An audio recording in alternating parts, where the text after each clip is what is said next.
아멘.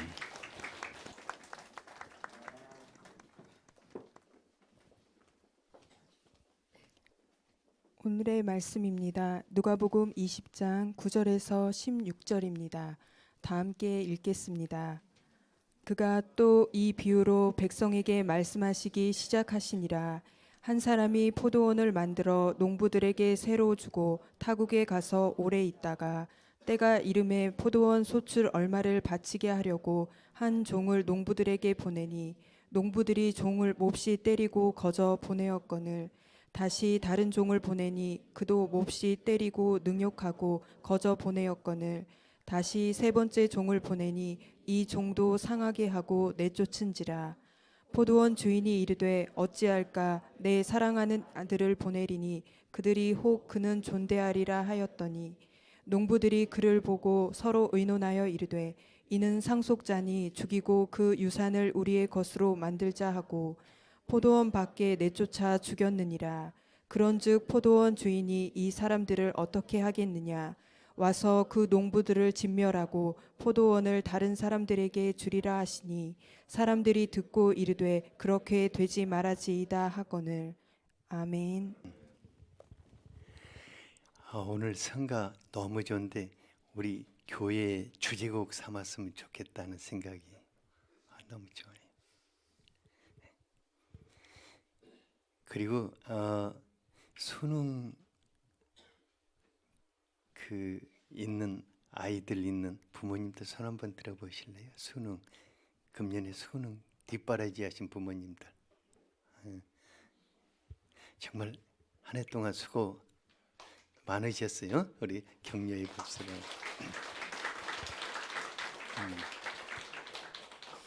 뭐 어떻게 다 격려할 수 없어서 제가 컬럼에 우리 수고하신 분들을 위해서 위로하는 마음으로 오늘 컬럼을 썼었습니다. 예. 주님이 이제 대학 정할 때 하나님이 하셨다, 하나님이 끝까지 하셨네, 이런 고백하게 하시기를 원합니다. 오늘 예수님은 포도원 농부 비유를 통해서 하나님과 우리와의 관계를 새롭게 하기를 원하십니다. 하나님은 사랑하는 아들, 딸들이 세상에 사는 날 동안 일평생 풍성하고 행복하게 살기 위해서 최선을 다해서 돌보시기를 원하십니다. 그래서 하늘 아버지로부터 우리는 일평생 그 놀라운 축복을 누리며 또 우리는 기쁨으로 드리는 그런 드리는 기쁨과 풍성한 축복을 누리는 기쁨을 일평생 누리게 되기를 바랍니다. 저는 이것이 우리를 향하시는 아버지의 마음인 줄 압니다. 오늘 포도원 비유의 말씀에서 주인은 하나님이시고 농부들은 그의 백성들입니다. 한 나라를 가지고 있는 한 분이 힘들고 어렵게 사는 어제 농촌 마을의 그 사람들의 소식을 듣게 되었어요. 가서 보니까 너무너무 사는 것이 어렵고 어떻게 그분들의 평생 진짜 재밌게 또 행복하게 살 수 있을까 하고 궁리를 하다가 그들을 위해서 포도원을 만들어 주기를 생각했습니다. 이사야서 5장 1, 2절에 보니까 주인은 아주 막대한 돈을 들여서 양지 바르고 기름진 산 비탈 땅을 쫙 이렇게 깎아내고 돌을 제거하고 극상품 포도나무를 그곳에 심었습니다. 그리고 도둑과 짐승들이 침입을 막기 위해서 거기에다 망대도 세워주고 포도즙을 짤 수 있는 포도주 이렇게 틀도 만들어서 아주 완벽한 포도원을 농부들에게 주었어요. 그러니까 뭔가 이윤을 생각했다면은 그 소출의 비율을 얼마 정도로 잡았을까요? 30%? 40%?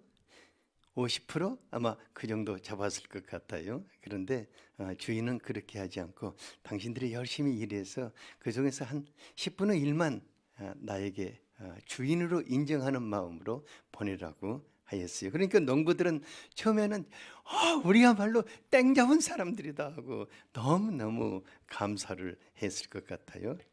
근데 한 몇 년이 지나서 포도나무가 한 3, 4, 한 4년 정도 지나야 이렇게 열매를 맺던 한 몇 년이 지나서 결실한 우리 포도 농장에서 어떻게 나왔나 하고 결실한 것들을 좀 보고 싶어서 종들을 농부들에게 보냈습니다.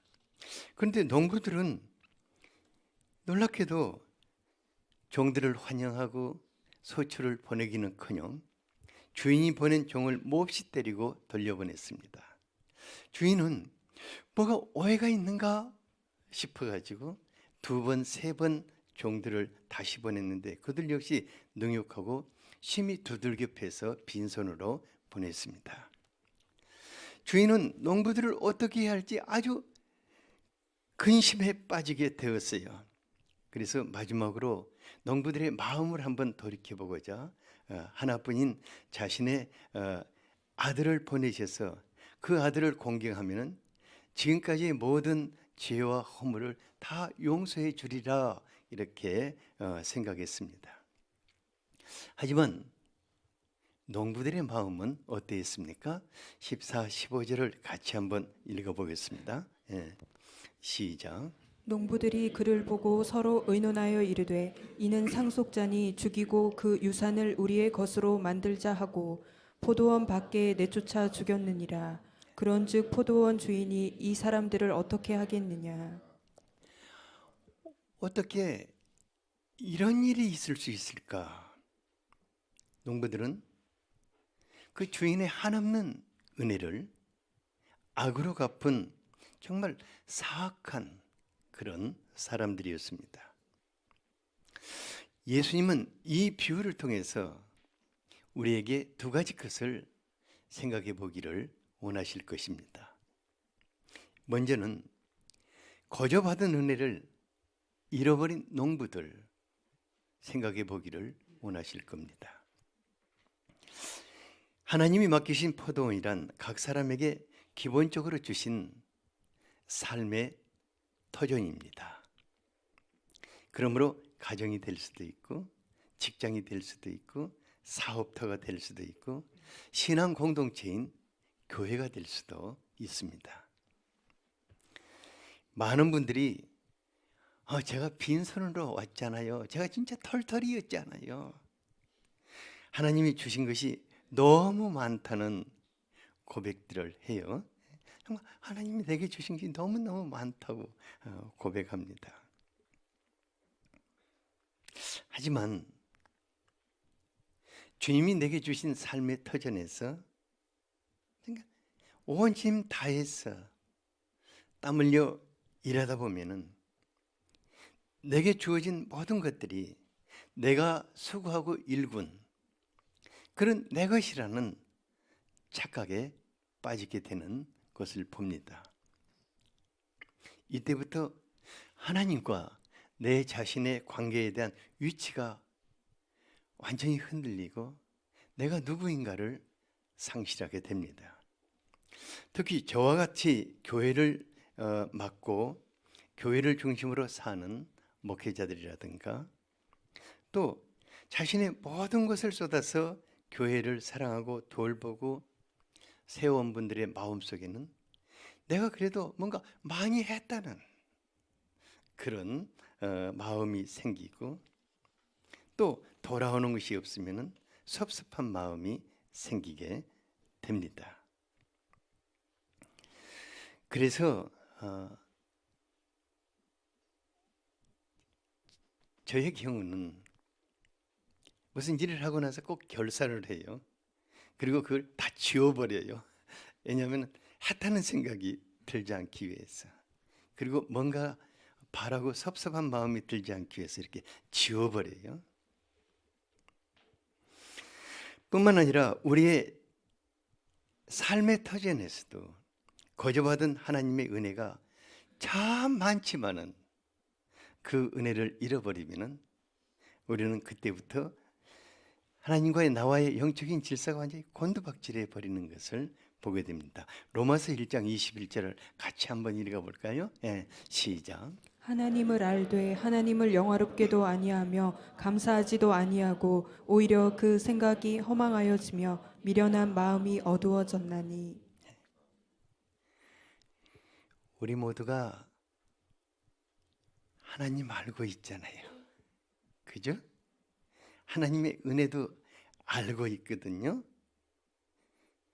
그런데 문제는 그 하나님께 감사하지도 영화롭게도 아니하게 되면은 사단이 우리의 마음속에 허망한 마음을 심어서 우리의 마음을 하나님을 대적하게 하고 파멸로 끌고 가버린다는 것입니다. 하지만 이 같은 농부의 최후가 어떠한가? 16절에 보니까 와서 그 농부들을 진멸하고 포도원을 다른 사람들에게 주리라고 하였습니다. 주인은 그렇게 힘이 없는 분이 아니었습니다. 지금까지 묵묵히 참고 긍휼을 베푸며 그들을 지켜보고 있었습니다. 하지만 이제는 아니다 생각될 때 주인은 군대를 보내어 농부들을 진멸하고 포도원을 다른 사람들에게 주었다고 하였습니다. 저는 이 말씀을 준비해서 정말 안타까웠어요.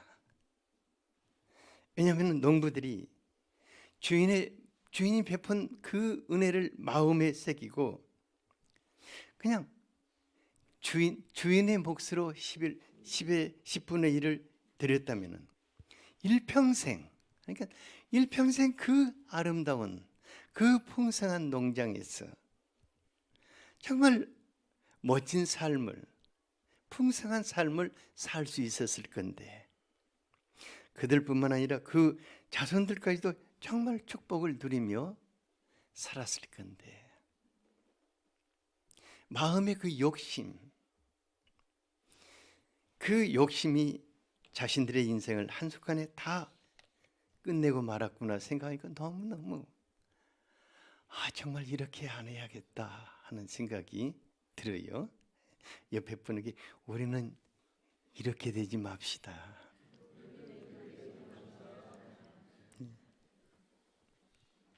두 번째로는 이 비유를 통해서 주님은 기쁨으로 드리는 자들을 더욱 풍성케 하시는 하나님을 생각해 보게 합니다. 우리 하나님, 온 세상의 주인이시죠? 우리 하나님 부정한 것이 풍성하신 분이십니다. 창조주이십니다. 하지만 자기 백성들과 더 깊은 사랑과 신뢰의 관계성 속에서 지속적으로 풍성한 삶을 누리게 해주시기 위해서 소득의 얼마를 내게 보내라고 하시는 것입니다. 레위기 27장 30절에서 또 32절 보면은 출애굽을 한 이스라엘 백성들이 젖과 꿀이 흐르는 약속의 땅 가나안 복지에 들어가게 되면은 하나님을 그 은혜를 기억하여서 땅에서 거두는 곡식이나 나무 과실이나 농산물이나 소나 양의 모든 목축들의 10분의 1을 하나님의 소유로 정하고 하나님께 드리라고 하였습니다.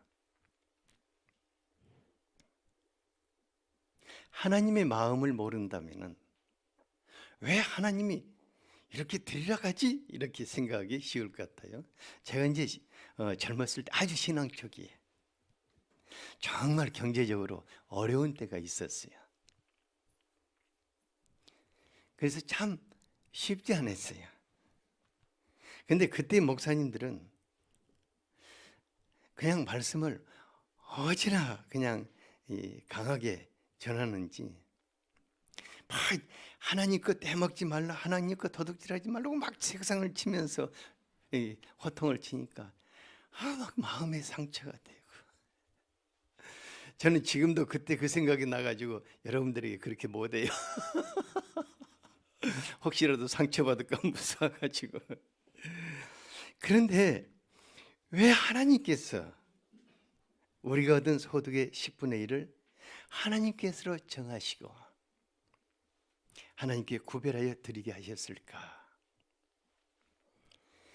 신명기 7장 13절에 보면은 너를 사랑하시고 복을 주사 너를 번성케 하시되 내게 주리라고 약속한 내 열조에게 명세하신 땅에서 내 소생에게 은혜를 베푸시며 내 토지 소산과 곡식과 포도주와 기름을 풍성하게 하고 내 소와 양을 번식하게 하리라고 약속하셨습니다. 여기에 사랑하는 자녀들을 향하는 하나님의 사랑이 정말 잘 나타나 있습니다. 하나님은 자녀들의 삶이 지속적으로 하나님의 축복 속에 거하기를 원하시는 것입니다. 이제 11조의 비밀을 안 세계의 부자들 그 책을 쭉 읽다 보면은 록펠러 같은 분은 형편이 어려울 때나 아주 거부가 되었을 때나 하나님과의 관계, 그 사랑과 신뢰의 관계를 지속하기 위해서 11조 예물을 그렇게 드려요. 그래서 그분들은 11조 언약을 사랑과 축복의 언약이라고 말하고 있어요. 하나님의 모든 축복은 하나님과의 그런 친밀한 신뢰의 관계성 속에서 부어지는 것을 보게 됩니다. 하나님의 축복은 일회성이 아닙니다. 하나님의 축복은 뭐가 아니라고요? 일회성이 아닙니다.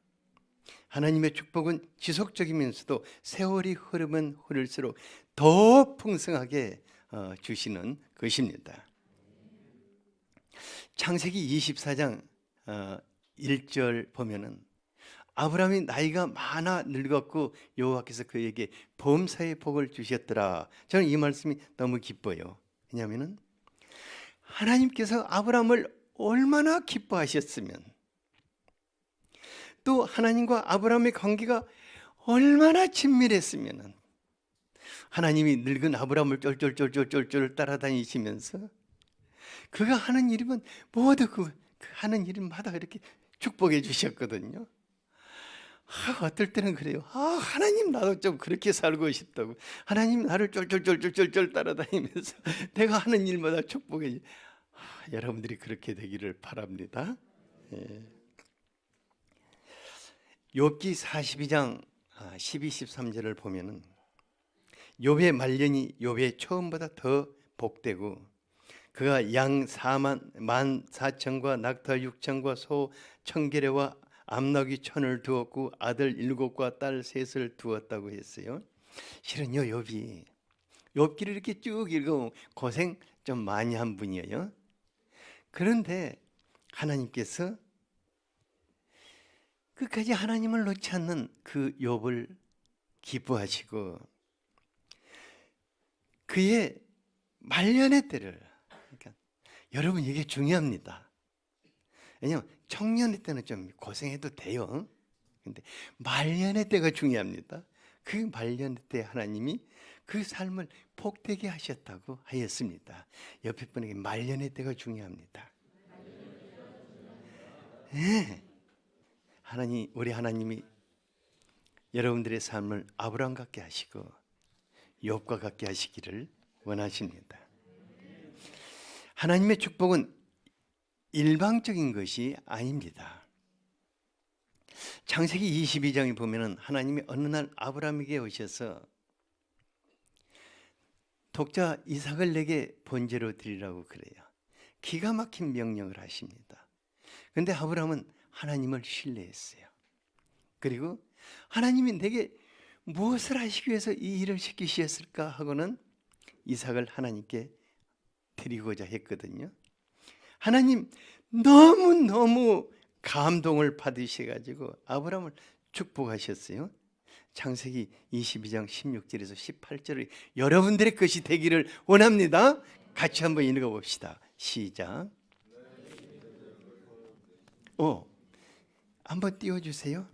22장 16절에 시작.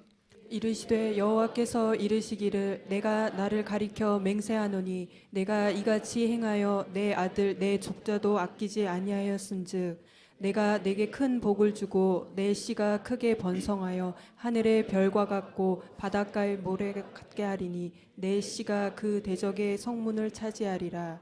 또 내 씨로 말미암아 천하 만민이 복을 받으리니 이는 내가 나의 말을 준행하였음이니라 하셨다 하니라. 하나님은 아브라함에게 독자 이삭을 번제로 드리라 말씀하실 때 이 엄청난 그 축복, 대대 후손들에게 주시고자 하는 그 축복을 가슴에 안고 그에게 오신 것을 보게 됩니다. 하나님을 신뢰하며 좋은 관계를 유지하며 사는 것이 복된 삶의 비밀일 것입니다. 제가 우리 교회 성도님들의 아름다운 삶을 참 자랑하고 싶고 또 존경하는 분들이 되게 많아요. 어떤 분은 이제 만일을 대비해서 적금이나 보험을 넣어주는데 하나님이 감동 주시면 그게 딱 깨가지고 하나님이 돕기를 원하시는 사람들에게 도와준다고 그래요. 얼마나 감동되는지 모르겠어요. 또 어떤 분은 기도할 때 하나님이 야, 너희 집 담보를 잡혀서 누구를 좀 도와줄래? 이렇게 하니까 몇 번 그 말씀을 아멘 하고 이제 그 행동으로 옮기고자 하는 분도 있고 또 어떤 분은 또 항상 지갑에다 돈 담고 다닌다고 그래요. 왜 그러냐고 그랬더니 하나님이 감동 주시면 지갑 빨리 열라고요 그래. 그래서 카드 담고 다니면 못 주잖아요. 그러니까 현금 찾아서 항상 지갑에다 담고 다닌다고. 그래서 내가 속으로 그래요. 이분들 되게 복된 분들이다. 그래서 그분들을 생각할 때마다 누가복음 6장 38절 말씀이 그들의 것이 되도록 기도하고 있어요. 이 말씀도 되게 우리 것이 되면 좋겠죠? 같이 한번 읽어봅시다. 시작. 주라 그리하면 너희에게 줄 것이니 곧 후이되어 누르고 흔들어 넘치도록 하여 너희에게 안겨주리라. 너희가 헤아리는 그 헤아림으로 너희도 헤아림을 도로 받을 것이니라. 뭘 주라고 하면은 조금 힘들거든요. 저도 그래요. 야, 너 좀 누구 좀 주어라 그러면 또 줘야 하나 그런데 하나님이 주라고 하실 때는 내게 뭔가 주고 싶을 때, 그러니까 하나님 내게 주라 할 때는 하나님이 내게 뭔가 주고 싶을 때 그냥 주되 많이 조금 주는 게 아니라 진짜 많이 주고 싶을 때 주라고 하시는 것입니다. 옆에 분에게 하나님이 주라고 하시면은 주고 싶을 때랍니다.